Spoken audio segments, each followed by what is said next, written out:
नमस्कार दर्शकों, स्वागत है आप सभी का आपके अपने चैनल पर। बिहार के मुख्यमंत्री नीतीश कुमार के जब राजनीति इशारे पड़ते हैं तो बिहार की राजनीति बदल जाती है। आज बिहार विधानसभा के अंदर भी कुछ ऐसा ही हुआ है। अगर आपको विश्वास नहीं हो रहा है, अगर आपने वो तस्वीरें नहीं देखी जो नीतीश कुमार ने इशारा तेजस्वी यादव को किया है, वो इशारा एक बार फिर से आप सभी दर्शकों के लिए हम स्क्रीन पे चला रहे हैं। इन वीडियो को देखिए और देखकर समझने की कोशिश कीजिएगा कि क्या कुछ बिहार के राजनीति में चलने वाला है। अध्यक्ष महोदय, 28,000 किलोमीटर सड़कें। जब माननीय नेता इस प्रदेश में आए थे तो मात्र 8,000 किलोमीटर पक्की सड़क इस प्रदेश में थी और उनके 19 वर्ष के कार्य में इस पक्की सड़कों की संख्या 1,17,000 किलोमीटर हुई है। ये बड़ा अचीवमेंट है और हम ये मानते हैं कि जो सड़कें हमारा मेंटेनेंस पॉलिसी के बाहर गई है उसके लिए नेता ने एक नया योजना की शुरुआत की है और हम 31/3/2025 के पहले उन सड़कों को 28,000 किलोमीटर सड़कें जो मेंटेनेंस पॉलिसी से बाहर है उनको हम टेंडर करके बनाने जा रहे हैं और इन सड़कों को भी हम बनाने का काम करेंगे। माननीय मंत्री जी, जो प्रश्न में सड़क है उसके बारे में नहीं, उस सड़क मेंटेनेंस पॉलिसी के बाहर है, वही तो अध्यक्ष जी कह रहे हैं। ये हमारे विभाग ने माननीय नेता के निर्देश पर निर्णय किया है, जितने सड़कें जो मेंटेनेंस पॉलिसी से बाहर है उन सभी सड़कों का 28,000 किलोमीटर सड़कों का हम निर्माण करेंगे और यह सड़क उस 28,000 किलोमीटर में शामिल है। वाह, हो गया। माननीय अध्यक्ष महोदय, इसमें एक विशेष बात है कि उसमें पिछला जवाब आया था कि ये इशारे नीतीश कुमार तेजस्वी यादव को कर रहे हैं। दरअसल बिहार विधानसभा का शीतकालीन सत्र चल रहा है और इस सत्र के दौरान तेजस्वी और नीतीश आमने सामने बैठे हैं।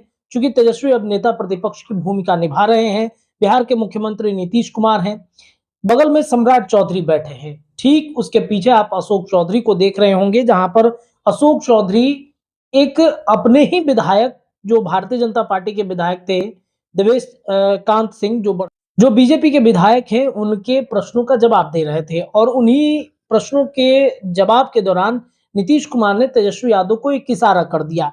ये इशारा उनके स्वास्थ्य को लेकर के था और इस इशारे के बाद नीतीश कुमार सीधे पत्रकारों की जो लॉबी होती है, जहां पर पत्रकार बैठते हैं, सीनियर जर्नलिस्ट बैठते हैं, वहां पर जाकर देखते हैं, मुस्कुराते हैं और फिर जैसे ही ये सारा प्रकरण खत्म होता है, इस प्रकरण के खत्म होने के ठीक बाद तेजस्वी यादव बाहर निकलते हैं और तेजस्वी एक बयान देते हैं कि बूझे वाला सब बूझते बा। अब बिहार में नीतीश कुमार पलटेंगे क्यों? देखिए, हाल ही में 4 सीटों पर उपचुनाव के रिजल्ट आए हैं। चारों सीटों पर एनडीए गठबंधन की जीत हुई है।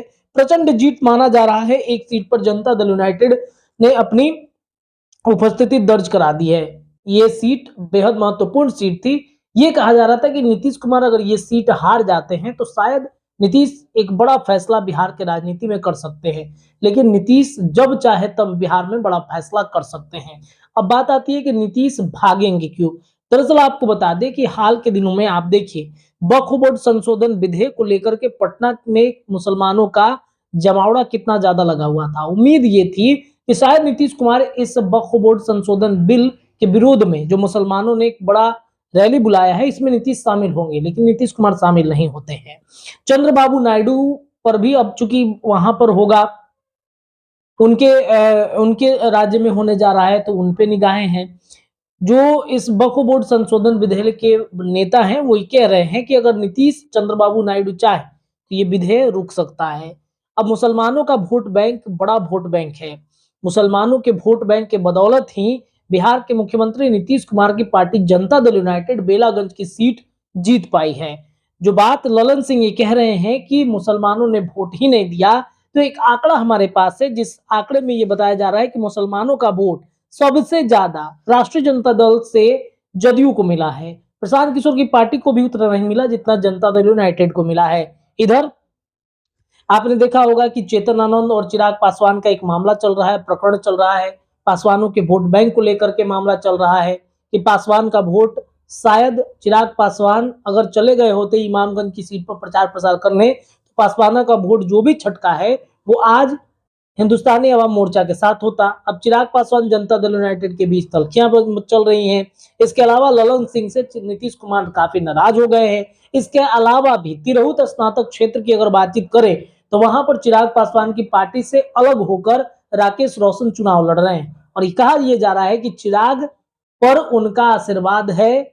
और माफ कीजिएगा, चिराग ने आशीर्वाद दिया है राकेश रोशन को, और राकेश रोशन चिराग के बदौलत ही उनको ही मजबूत करने के लिए इन स्नातक क्षेत्र में घूम रहे हैं। अब ये पूरा एंगल जब उठा के देखिएगा तो बरमुंडा ट्रायंगल बना हुआ है और नीतीश इसमें फंसते हुए नजर आ रहे हैं। नीतीश सीट बंटवारे को लेकर अभी से मंथन कर रहे हैं। इधर भारतीय जनता पार्टी ने भी 2025 चुनाव की तैयारी शुरू कर दी है। आज प्रदेश कार्यालय में एक बैठक बुलाई गई है। रातों रात ये बैठक हुआ है और इस बैठक में फैसले लिए जा रहे हैं कि नीतीश, अगर संभावनाएं बताई जा रही है कि नीतीश पलट भी जाते हैं तो उनका फैसला क्या होगा। ये इशारे बिहार के राजनीति में यूं ही नहीं हुए हैं, इसके पीछे जरूर कुछ ना कुछ कारण है। इससे जुड़ी तमाम जो खबरें होंगी वो हम आपको बताएंगे, लेकिन इतना समझ लीजिए कि इशारों का मतलब जरूर कुछ ना कुछ राजनीति रूप से निकल रहा है। जुड़े रहिए अपने चैनल के साथ, अपडेट लगातार जारी है। धन्यवाद।